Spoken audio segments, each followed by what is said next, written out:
Womp, womp, womp, womp, womp, womp, womp. Oh, yeah. It's your boy Tipsy Japan back with another episode of ATAS across time and space. Go ahead, man. Go ahead. I mean, you did the introduction. I mean, I gotta say what I gotta say, but I'm quiet as a field mouse after that. You already know. It's your boy Ace of Cross Culture. We are in it with ATAS episode 56. Yes. Oh no. 58. My bad. 58. I'm all on them eights, boy. Oh, and it's chapter 8.1. So yeah, I'm like, yeah. I'm in tune. We in there. Swimwear. Going to the pool. Yeah. It feels good to be back, man. It's over here on Cross Culture. I don't know how important eights are for you guys, but you know, the eight holds a special place in my heart. Starting with this haircut. This is the golden ratio. All right, we got 8, 2, 4. What? 4, 8. These are millimeters. All right, it's a secret, but it's the golden ratio. Have you heard of the golden ratio before? Fibonacci code. Oh, dang. So I've heard of the golden ratio. Yeah. Right. So, right, 2 times 2 is 4. Yeah. And 2 times 4 is 8. 1. And then below we have the same things. 2, 4, 8. Perfect alignment. I love it. I love it. My goodness. Right. And that's somebody special's birthday, and it's my birthday. Shout out to somebody that's special.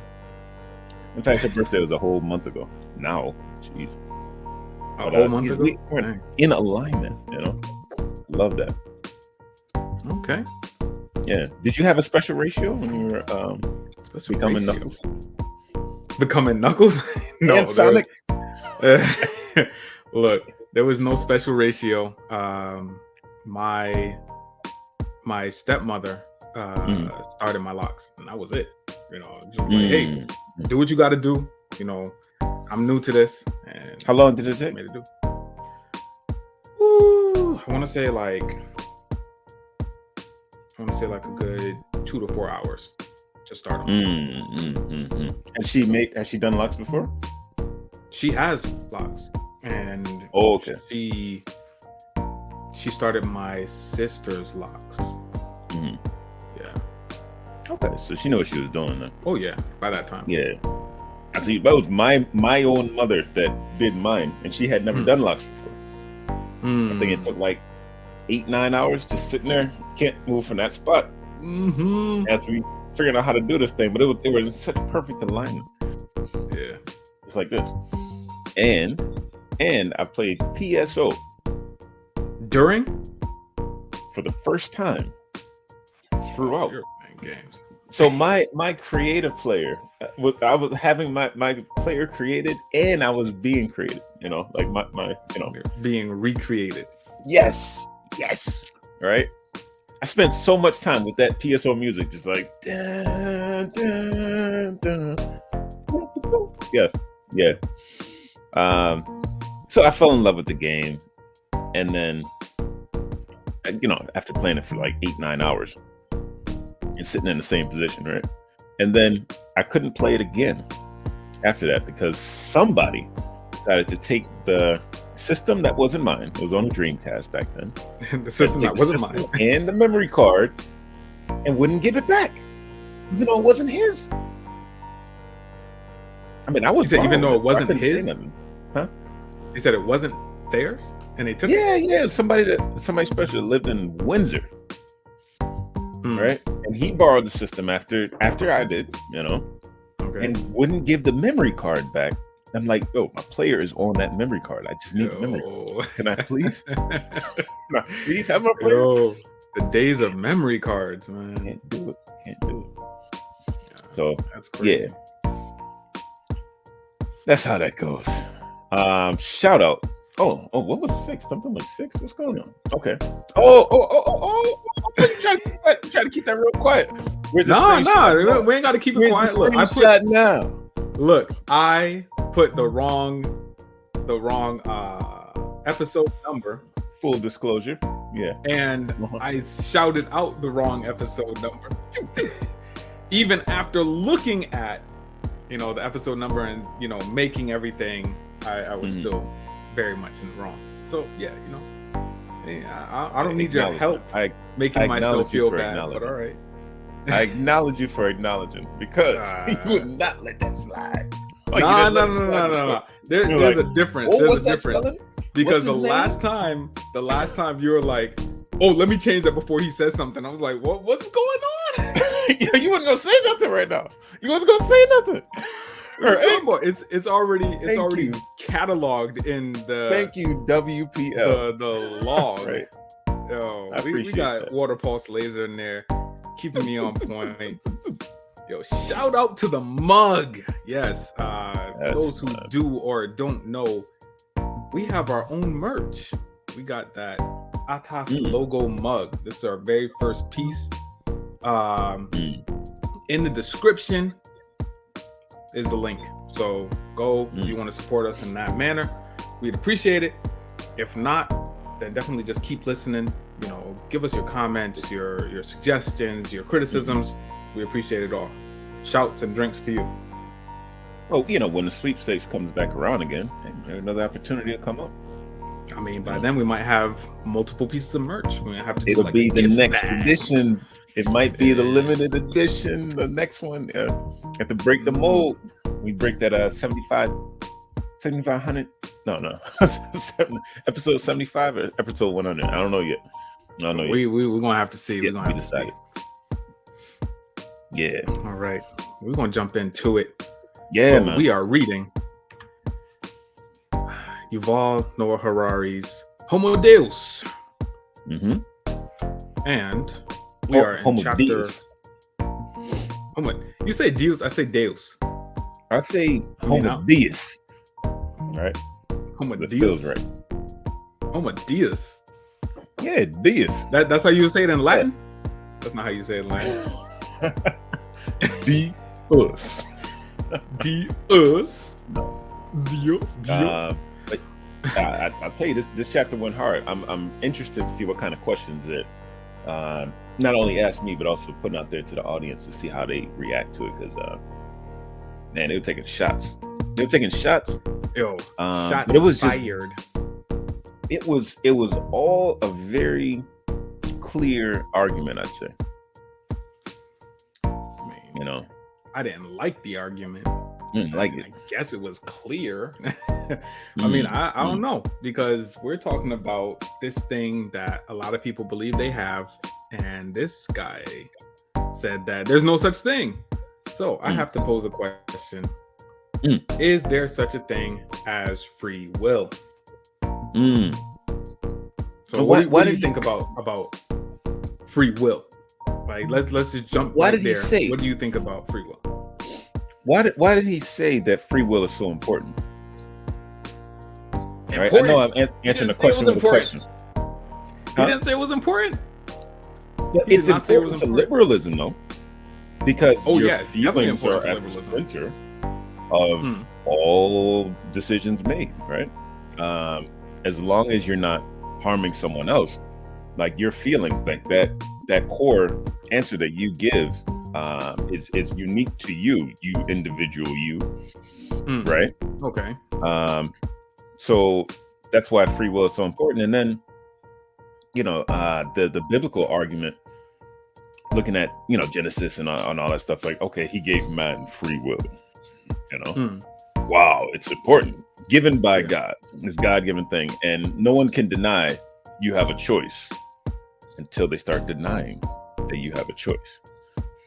You know, until social engineering starts breaking in, and you know, you can be sent subliminal messages that will increase the likelihood of your response being a certain way. Or we can just look at your brain and the way that certain stimuluses, you know, line up so that you get to this point where it doesn't seem like you would have. So you going way beyond the point. Like, I just need to know. Like, is there a such thing on the board? Is there a such thing as free will? You for whom? Personally, for whom? Your belief from you, me, from you, my own self. Yes. No, not no other animals, but for me alone. From you, do you believe that there's a such thing as free will? Because you bringing in all these outside sources, and if you know, woke, just answer the question, man. Answer the question. If you're awake, if you are awake, then you have free will. Okay. But at the moment that you woke, start, huh? If you ain't woke, if you're not woke, so stay woke. Oh my goodness. Look, if you ain't awake, then you're gonna make choices by default. I'm hungry, I eat. It doesn't matter what I put in my mouth. You know, but if you awake and you're not being swayed by the moment, then you can choose more freely than others. I think it's a spectrum. I think there's a spectrum there. How free are you to make the choice? Not 100% yes or no. Okay. That's my response. I mean, you always be I'm gonna borderline ask Chat GPT as you. No, I don't want Chat GPT. Chat GPT is not you. All right. So this chapter also talked about RC rats. You know, it's talking about how these impulses could be controlled in these rats by stimulating certain parts of their brains. So now we get into the question: is it electric or elective? You know, is it just, are we just a product of our neuro-linguistic programming, or are we actually making conscious decisions? Because what came up in the chapter was that there's no such thing as free will. Like, it's an antiquated thing. Like, you think you have free will, but you can't control your urges, impulses. You know, these things come up and you respond to, but you don't make your own choices. So, I mean, I don't know, because so, I mean, that there goes into the whole free will thing. It's like, are we just a collective bundle of our not even our the stimuli, impulses that have come to make us? Yeah. I mean, is it just a result of calculation? Is it all just a result of calculation? I think the way that Mr. Harari presents the argument, it's not even a question. It's not even a question. Dude presented as facts. All right. I was like, bruh, this is gonna be a hard one to refute, because we can't see the electrical impulses. We don't even think about our brain being a series of electrical impulses that are happening in the mind. Maybe our understanding of it is oversimplified. You know, maybe there's more going on, and there's waves of patterns that we don't quite understand yet. So just to say it's all electric, what is even electricity? What is that really? You know, what's really going on there? You know, yeah, I mean, for simple decision-making processes, it's a lot that goes into it. And he says that, I mean, I was listening at 1.5 speed, so I don't want to like jump the gun. I don't want to jump the gun. Oh, but I mean, okay. I don't know, because look, you listen at 1.5, I'm listening at 1.0, and then I will listen. If I need another go through, I will listen at a certain speed so I know where I need to stop. But to be honest, I listened at 2.0, and then I went back and listened at 1.5. What? Because this section is so serious. It's so serious. Look. I couldn't just like, I can't, you know, but I need to process. Listen at 1.0. Listen at 1.0 so that you know where the cutoff is, that 30-minute cutoff. Yeah. Then you can listen at, 3.0 if you want to after that, but you'll know like, oh, this is over that 30 minutes. So you don't have to worry about spoilers. Yeah. It's a real hard decision. But You're running to answer your question though, the elective decision is electric. What? Yo, kick you. There is no, you cannot elect anything without the pulse going through there. And it is an electrical pulse. Can you make decisions without your heart beating? No. What? So that's the answer. That's the basic answer. Yeah. You do it too much. You do it too much. To that question. You do it too much. You are doing way too much.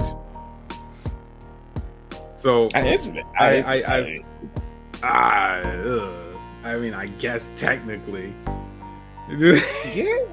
I don't know if there's any other way.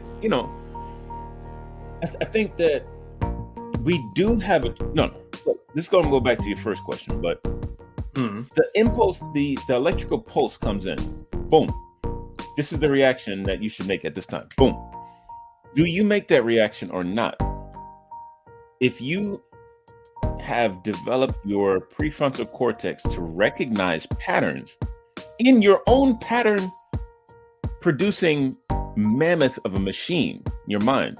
I've seen this before. I know that if I react to this thing in an emotional way or instant, like impulse reaction, then XYZ is more likely to happen and things are going to go the wrong way. Then I can hold back my reaction and temper my response. This is something that I don't think any other animal has the brain developed to do that, right? And in fact, not that every human being has developed their prefrontal cortex to be able to stop and slow down when all the stimulus are coming in, boom, boom, boom, boom, boom, boom, boom. It's like flight or fight. But you learn, you can develop your mind to not fight, not flight, but sit tight until things kind of develop just a little bit further. At that point, we have a choice. And that's why I said, you got to be woke to make that free will decision. Otherwise, you're going to choose things by default and, just start going at it or running away out of fear or whatever. You don't have to, it doesn't really have to be one or the other. Okay. All right. I think I can agree with that a little better than what you said before, because it made it seem like you were just kind of staying on the fence, But I can see that some choices will be more impulsive, but other choices will be elective. Things that you say, I purpose to do this at this time, definitely elective. Say, I want to do the dishes by 8 o'clock so that I can get to bed on time. But then something happens, something falls on your foot, and that's when the impulse comes in. It's like, and then, people usually start shouting all the obscenities when they crush something on there, especially the big toe. Ooh. Yes. But when you have children, can't do that. When you have children, more of your choices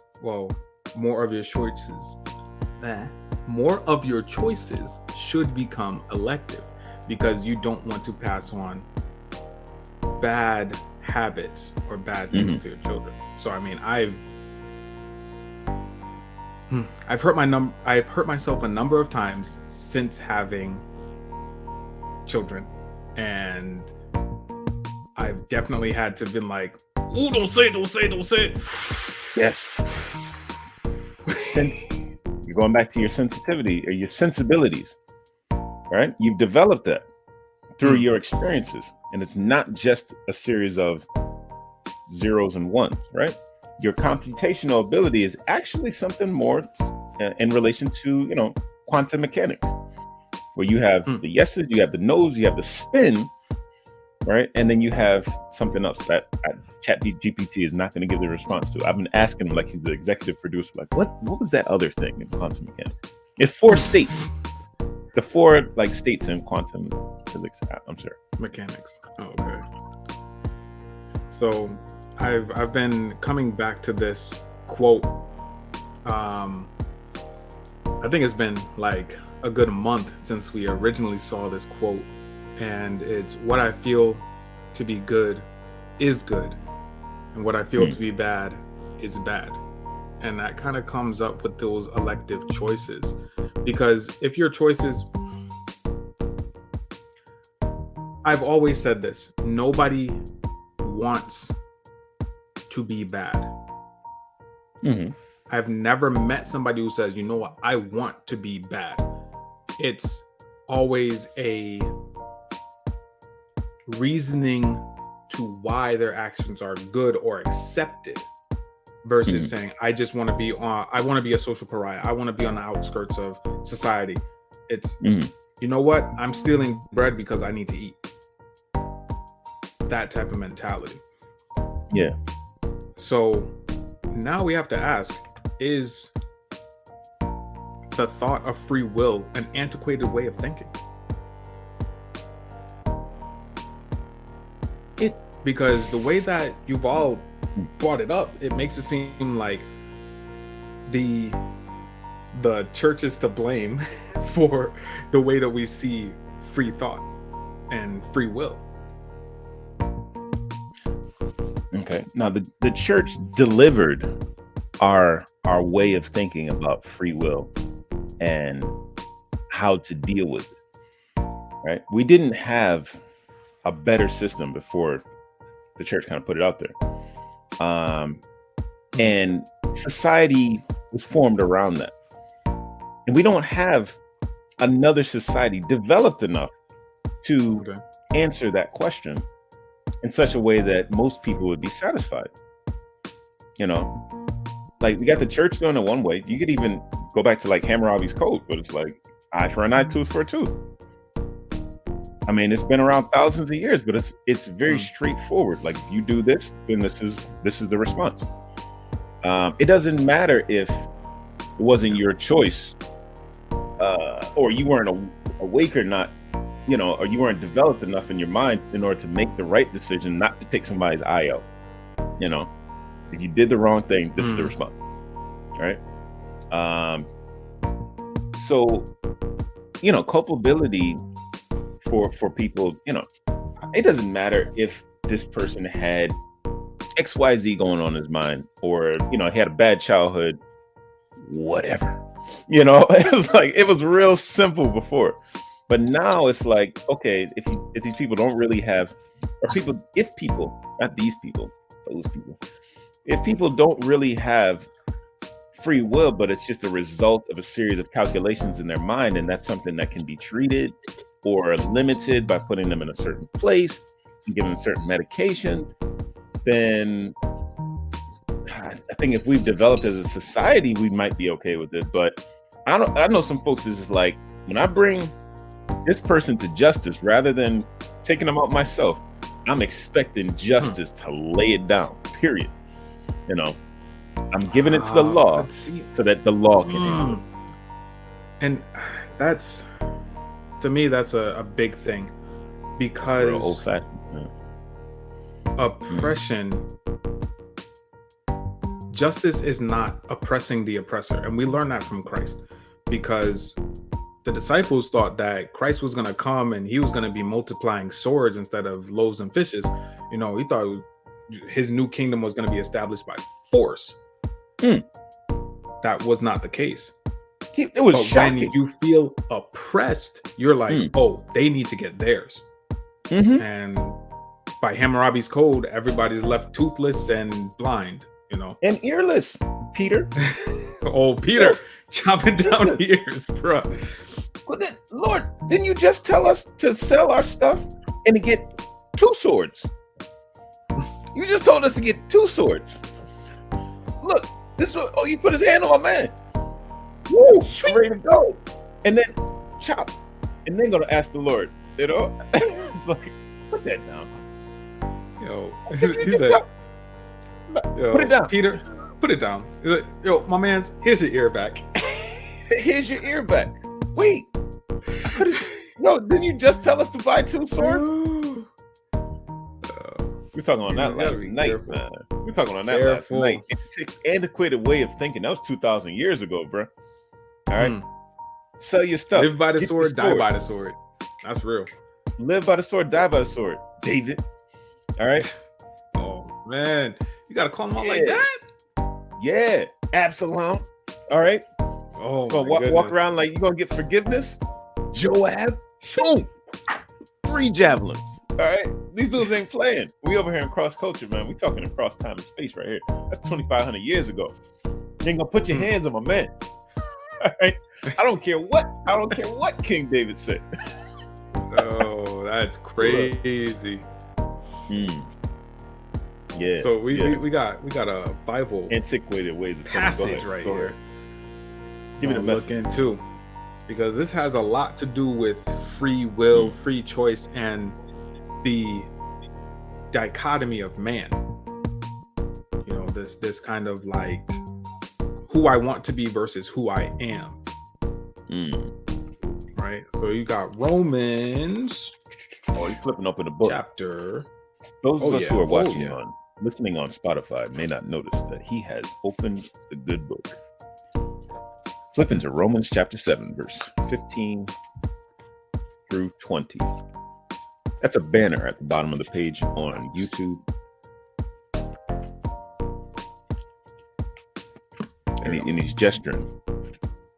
No, I wasn't gesturing. I was actually scratching my thumb. You over here narrating my life right now. Money, honey. No. Right. It's going like this, real fast. Okay. That means something in Japan. Like this. This means something? Well, this means love. Yeah, it's a heart. It's a heart, right? And this means money. Really? If it's 3 fingers, it's money. 2 is the heart. 3 is money. Yes. Cash. Yeah. Okay. With a cash. N. Yeah. N. Exactly. Maru. N. So what's going on in Romans chapter 7, verse 15 through 20? Do you want me to read? I will read. 15. Yeah. Go ahead and read it out. Okay. This is the word of the Lord. And do not understand. No. Okay, yeah.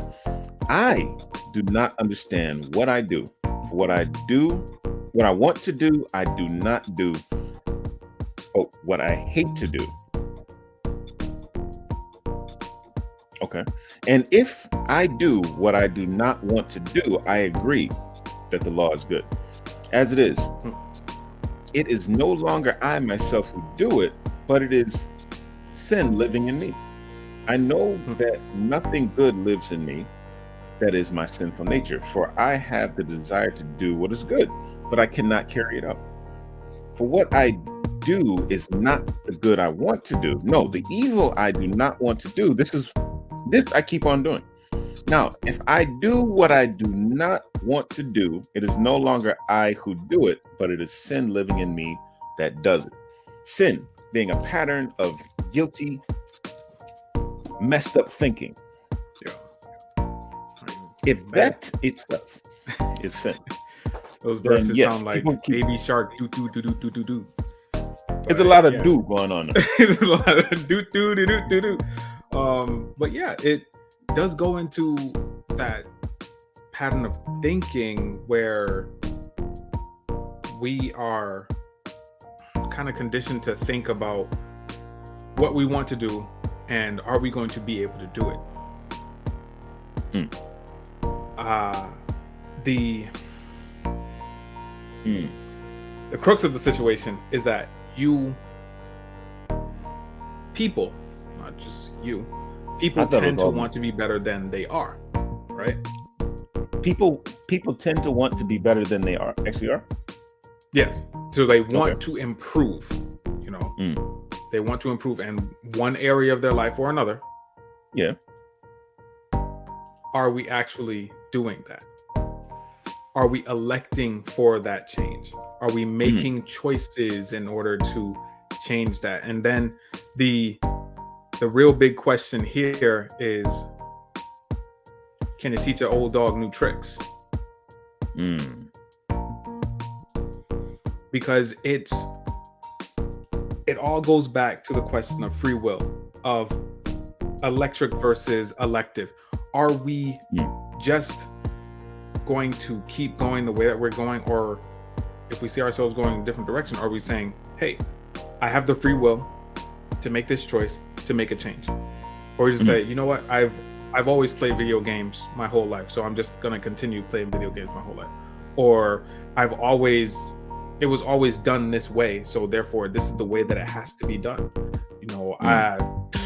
Man, child rearing in and of itself used to get beat. I used to think I was in the studio. Beat. Like, yo, but BDR. That's, it's not a thing. Like, you are getting called. CPS is getting called. CPS is I can't even remember what they call it back in. Yeah, Child Protective Services, but it's something else. DCF in Connecticut. Yeah, Department of Child and Families.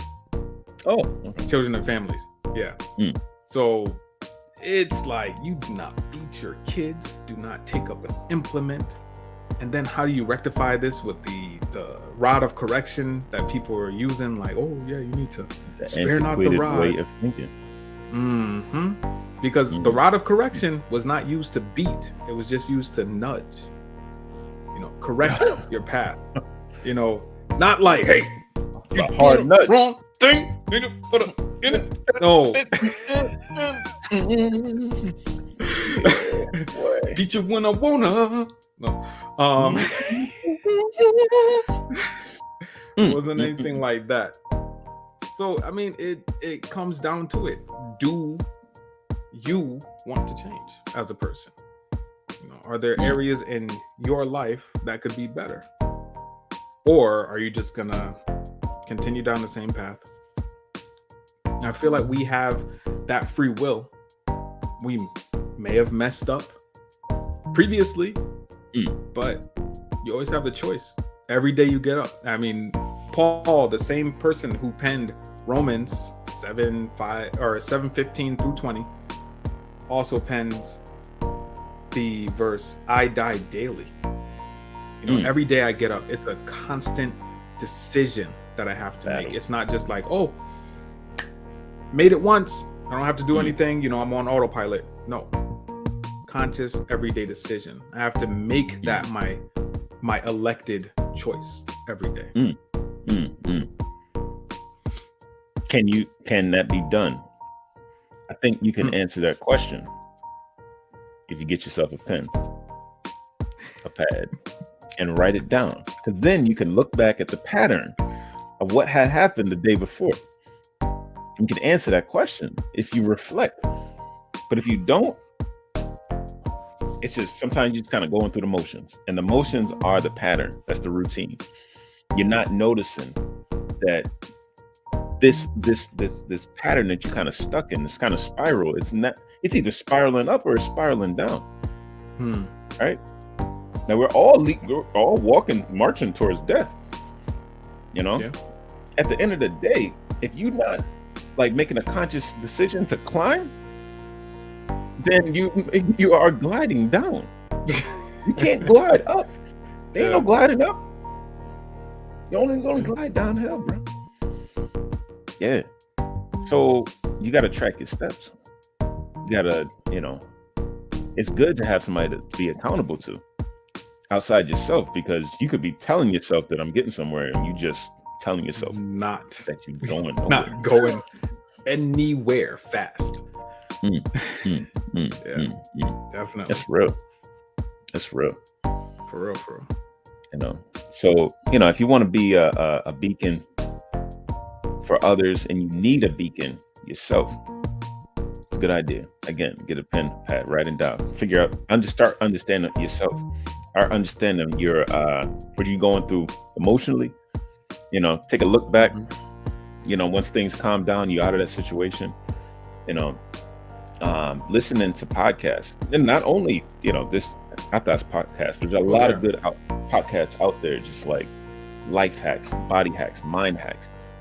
So you start understanding what's going on in your head, man, and then your heart, wherever that is. In Japan, heart is in your belly. Oh, that's a Hebrew line of thinking too. Well, my wife knows my heart is in my belly too. Oh, hey, Went straight there. yo, Yeah. that food, man. Whew. But food too. Food itself is it can be something that lifts people up, and it also can be a crutch. Like these different emotional states that you go through when you're tasting things. Taste itself, the art of taste.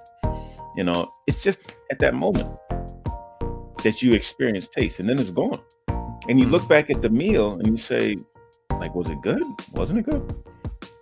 The mind that explains how that meal went is looking at the peaks of taste, how strong that taste was at that moment, and on the worst of it. And then finding kind of an average between. Well, this was all right. The other part, I don't know about that. The appetizer, it didn't really hit. I'm just thinking about my week.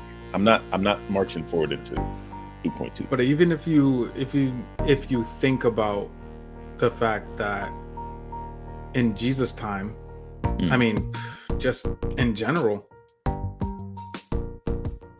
sharing a meal is one of the most intimate things that you can do outside of becoming one.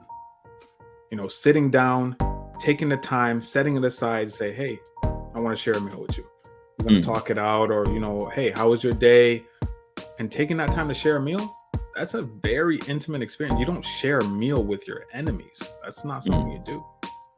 Share a meal with friends, with family, with people who people who you are trying to get to know.